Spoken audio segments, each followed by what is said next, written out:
नमस्कार दोस्तों। जैसा कि पिछले वीडियो में आप लोगों के लिए हम हाई स्कूल मैथ के अलग अलग भाग के इम्पॉर्टेंट जितने भी आपके टॉपिक हैं उनके वीडियो लेकर के आते रहते हैं। ठीक, इस बार भी हम एक इम्पॉर्टेंट टॉपिक के बारे में वीडियो लेकर के आए हैं जिसका नाम है प्रिज्म। आखिरकार क्या होता है प्रिज्म, इसे अपवर्तन जो होता है वो हमारा किस प्रकार होता है, और अगर डेफिनेशन लिखने के लिए आती है प्रिज्म की तो वो हम कैसे लिखते हैं। ठीक, तो आपका क्या है प्रिज्म।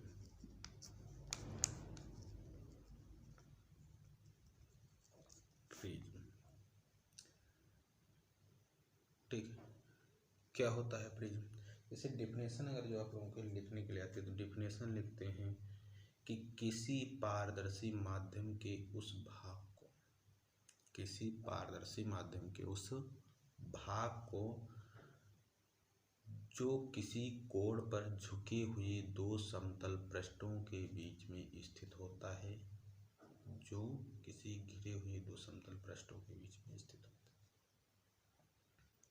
ठीक, क्या लिखेंगे, एक बार रिपीट कर रहे हैं फिर से कि किसी पारदर्शी माध्यम के उस भाग को जो किसी कोण पर झुके हुए दो समतल पृष्ठों के बीच में स्थित होता है, आपका क्या कहलाता है, प्रिज्म कहलाता है। ठीक, इन पृष्ठों को अपवर्तक पृष्ठ तथा इनके बीच के कोण को अपवर्तक कोण और दोनों पृष्ठों को मिलाने वाली रेखा को अपवर्तक कोण कहते हैं।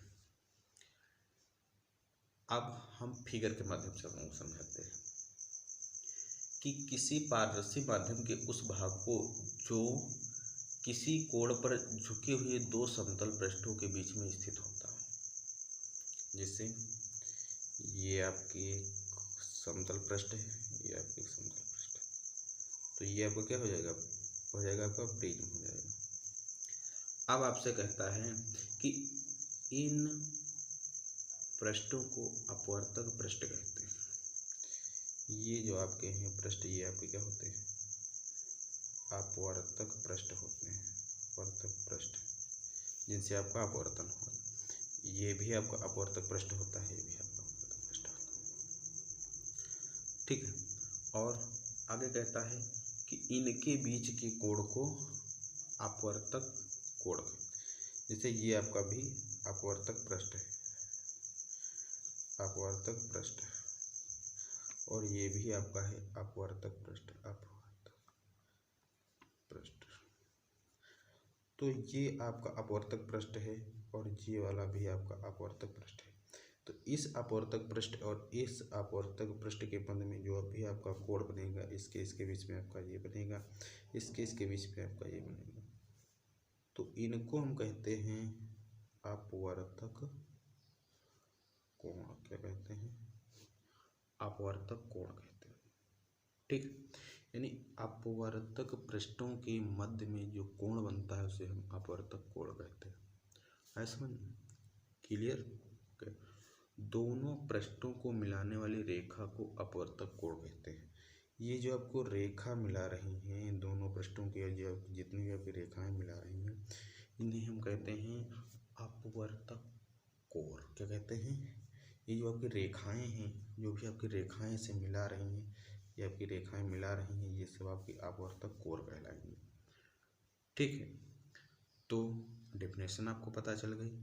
ठीक है, अपवर्तक कोण, अपवर्तक पृष्ठ ये और अपवर्तक आपका कोण, ये क्या होते हैं, ये सब आपको पता होगा। ठीक है, अब हम देखते हैं कि प्रिज्म द्वारा प्रकाश का विचलन देखते हैं। प्रिज्म द्वारा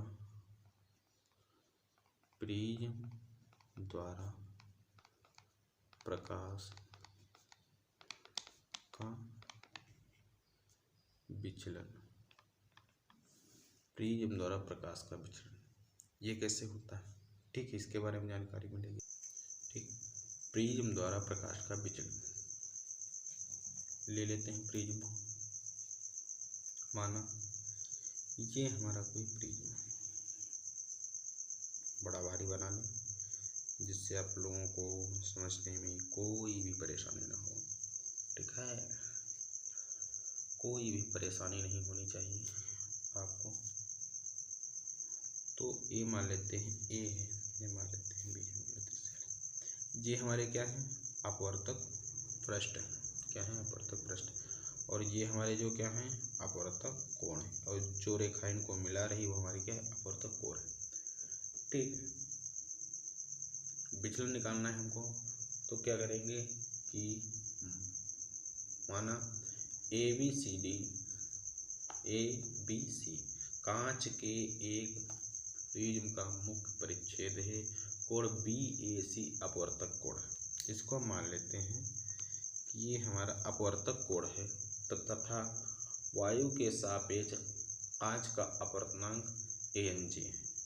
वायु के सापेक्ष हम ये मान लेते हैं कि हमारी जो वायु है, वायु के सापेक्ष हमारा जो अपवर्तनांक है वो हमारा क्या है, ANG है। तो मानेंगे वायु के सापेक्ष अपवर्तनांक, ये हमारा क्या है, ANG।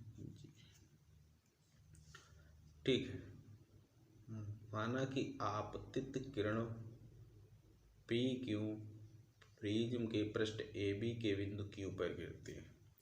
माना कोई आपतित किरण हमारी है, कौन सी है, PQ। ये हमारा बिंदु कौन सा है, Q। ये हमारी क्या है, आपतित किरण P है और हमारे Q बिंदु पर गिरती है, बिंदु Q गिरती है। ठीक, इस पृष्ठ पर किरण अपवर्तन के पश्चात Q पर खींचे गए अभिलंब की ओर झुक जाने के पश्चात R पर QR दिशा में चली जाती है। यानी ऐसे आपकी क्या होगी, ये आपकी किरण झुक जाएगी और आपकी QR दिशा में से चली जाएगी। ये PQ और ये आपका R होगा और इधर आपका S मान लीजिए। ठीक, अब क्या होगा, किरण QR पृष्ठ AC पर अपवर्तन के पश्चात R पर खींचे गए अभिलंब से दूर हट जाती है।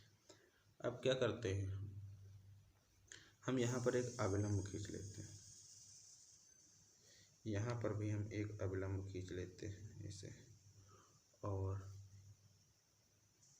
क्या करते हैं, ये हमारी किरण होती है, इसको हम थोड़ा आगे बढ़ा देते हैं, ये भी हम थोड़ा आगे बढ़ा देते हैं। ठीक, अब क्या करते हैं, इस प्रकार वह प्रकाश की दिशा में विचलन उत्पन्न कर देता है। क्या होता है कि प्रिज्म PQ की दिशा से आने वाली किरण को RS दिशा में विचलित कर देता है। यानी जैसे ये यहाँ से रेज आ रही थी, फिर यहाँ से यहाँ आई, फिर RS डायरेक्शन में विचलित हो गई। तो ये क्या होता है कि आपतित किरण PQ को आगे तथा निर्गत किरण RS को आगे पीछे बढ़ाने पर D, ये मान लो यहाँ पर आपस में क्या काटते हैं। यही आपका क्या होता है, विचलन कोण होता है। यही आपका क्या होता है, विचलन कोण होता है।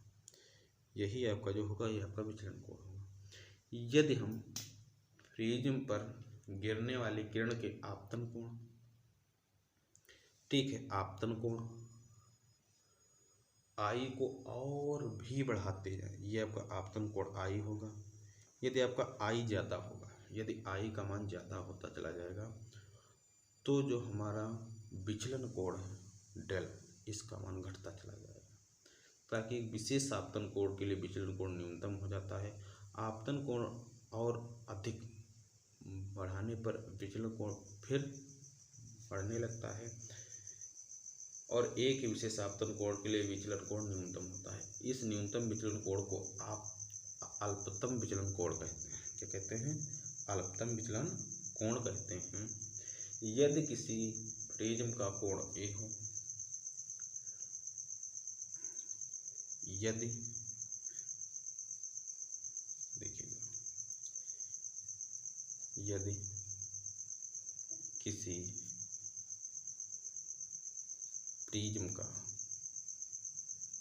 कोण ए हो, क्या हो, कोण ए मान लेते हैं, तथा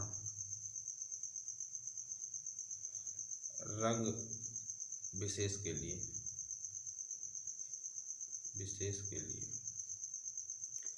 अल्पतम विचलन कोण, अल्पतम विचलन कोण, अल्पतम विचलन कोण मान लेते हैं न्यूट्रेलियम। तब पदार्थ का अपवर्तनांक, प्रिज्म के पदार्थ का अपवर्तनांक क्या होगा, अपवर्तनांक इक्वल टू n बराबर आपका हो जाएगा कि sine a plus del m upon 2 बटे साइन a बाई 2, यह ठीक। n equal to sine a plus del m by 2 और साइन a बाई 2, ठीक। ये आपका होता है कि हमारा प्रिज्म जिस पदार्थ का